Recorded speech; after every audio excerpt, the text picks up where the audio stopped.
What these tests show is that in some of these minivans, the chance of an injury are high.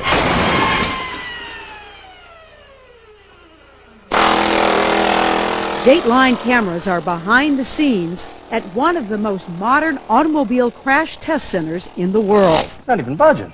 Researchers here at the Insurance Institute for Highway Safety are trying to understand why one family minivan can look like this while another looks like this, all in the same test. There's just no room left back down here.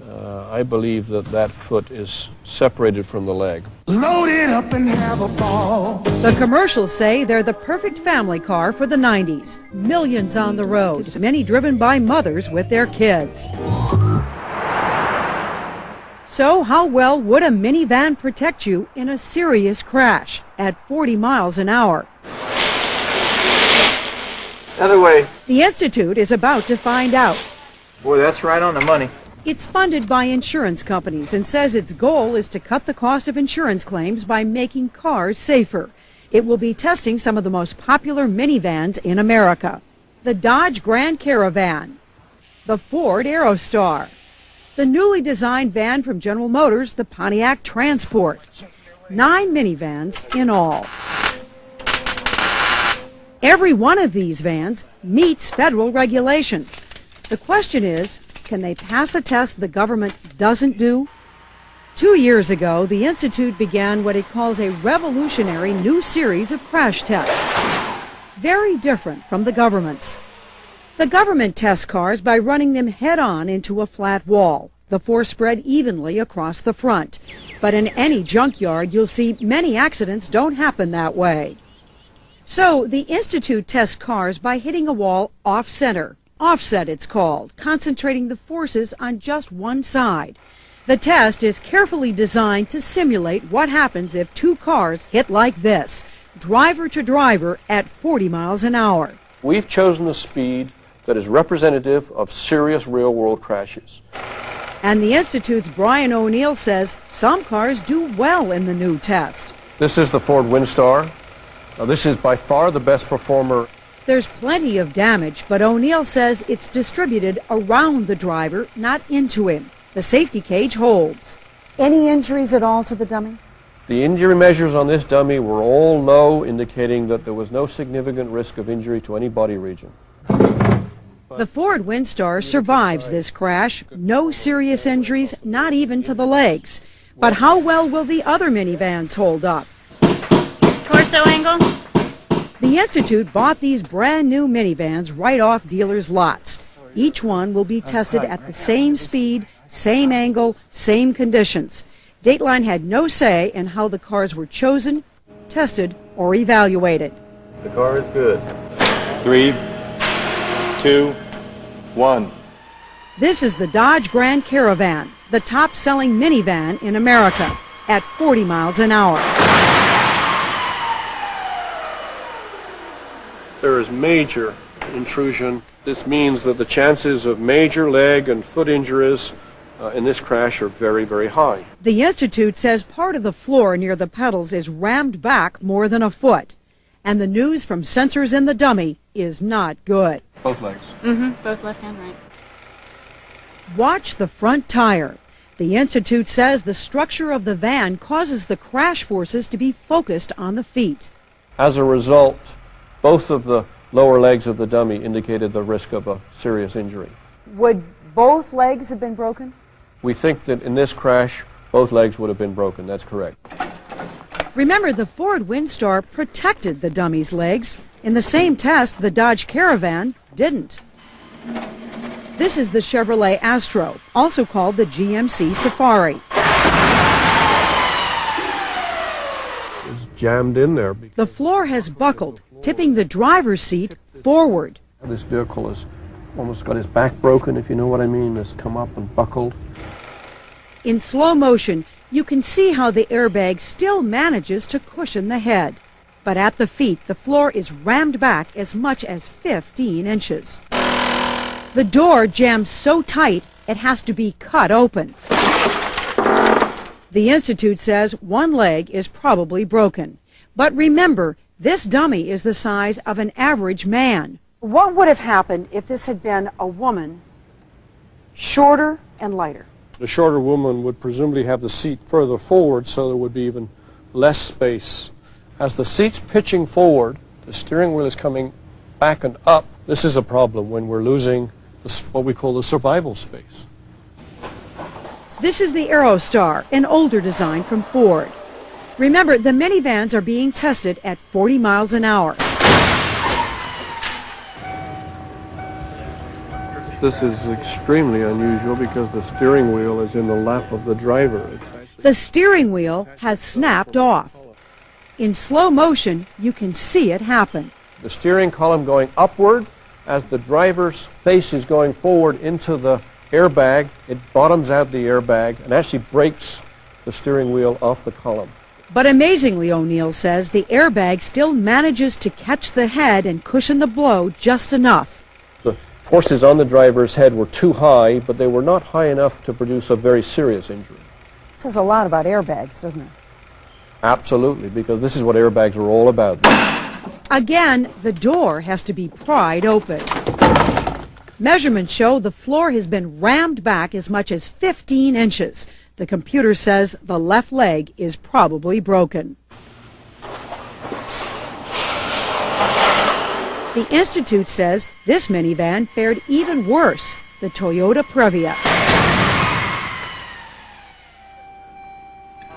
This is the worst we've seen, I think. This is just looking terrible. I mean, this steering column is almost up in the roof. And the seatbelt has allowed the dummy to slip down, the legs wedged against the dashboard. One is probably broken. And just watch what happens to the dummy's head. The driver, dummy in this crash, got some high forces on the head and the neck, troubling forces. It's hard to predict precisely what kind of injury that would produce, but there would be head and neck injury in this crash. Ironically, the man in charge of these tests owns a minivan like this one. Now he's selling it. When I saw the results of this test, I decided this is not a vehicle for my family.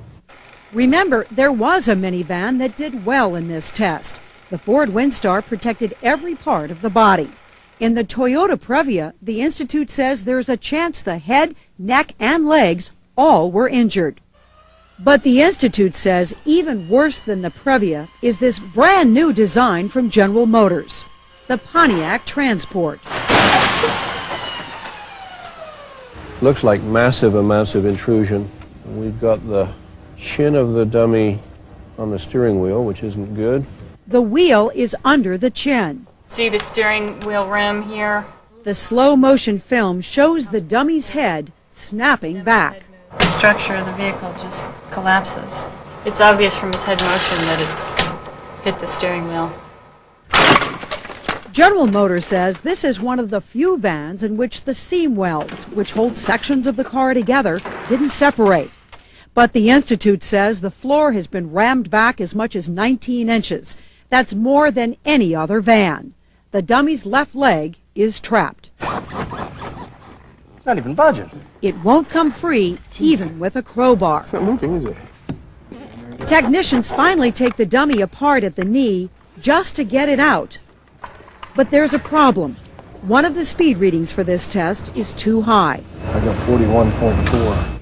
It's only a mile and a half over test speed at the most, but the damage is so severe, the Institute decides it must do the test again. This is another transport. This time the speed readings are perfect. But the damage is similar. Massive structural collapse. The dummy's left leg is trapped again. Well, this is really bad because the ankle is actually detached from the foot.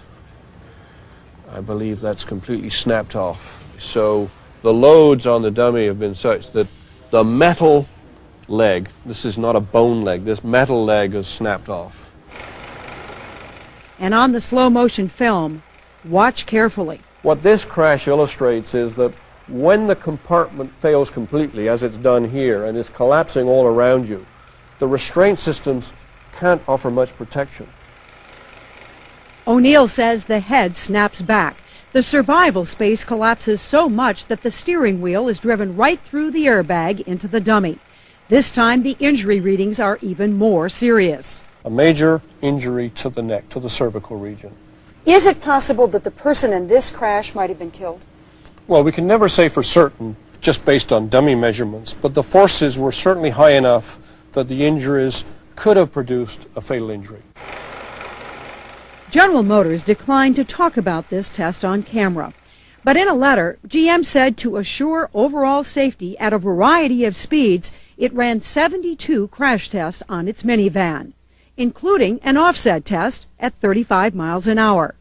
GM wrote, the minivan performed very well, but declined Dateline's request to release pictures of the test or the specific results. GM and the other automakers reminded us that all their vans meet or exceed federal safety standards, and they include safety features to help avoid accidents. The car companies have also criticized the Insurance Institute, saying it has a vested interest and cares more about cutting insurance claims than the added cost of building safer cars, that it puts too much emphasis on this one crash test. But most of all, the automakers said the Institute's test was too fast. I would have to classify it as a ultra-high-speed test compared to the types of crashes that happen in the real world. George Parker represents the International Association of Automobile Manufacturers. Are you saying that people don't have accidents at 40 miles an hour? There are very rare instances of crashes at that speed. You're probably talking less than 5%, maybe even less than 2% of all crashes, offset crashes, happen at that speed. General Motors says it's even more rare. Only about 0.04% of all the accidents the federal government tracks, and that designing cars to withstand high-speed crashes could actually contribute to injuries in more frequent low-speed accidents. The Institute says it picked the 40-mile-an-hour speed because among fatal front-end accidents, that speed is common. About half of deaths happen faster and half slower than 40. Tomorrow, the Insurance Institute releases its official rankings. The Ford Windstar with no injuries gets a good, but after that, a sharp drop.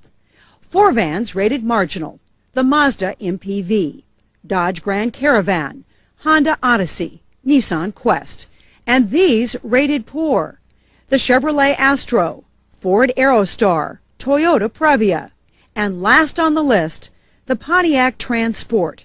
It's also called the Oldsmobile Silhouette and the Chevrolet Venture.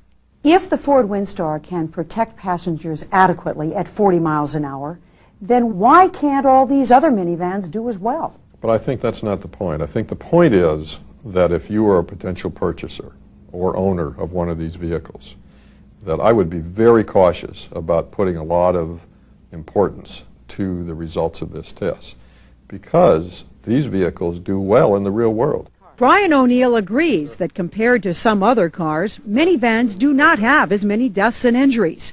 But he says it's not because of the way they're built, it's because the people who drive minivans are middle-aged moms and dads, statistically some of the safest drivers on the road.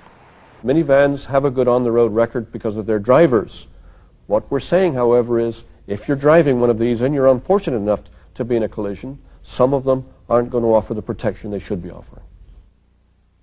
The automakers say the Insurance Institute runs its tests to get publicity, and they note the tests are not used to set the car insurance rates you pay. But in spite of the criticism, the federal government wants to develop its own offset test similar to the one you've just seen. If you're interested in detailed van-by-van test results, they're available on Dateline's website at www.line.msnbc.com. We'll be right back. This is Dateline Tuesday for November 19th.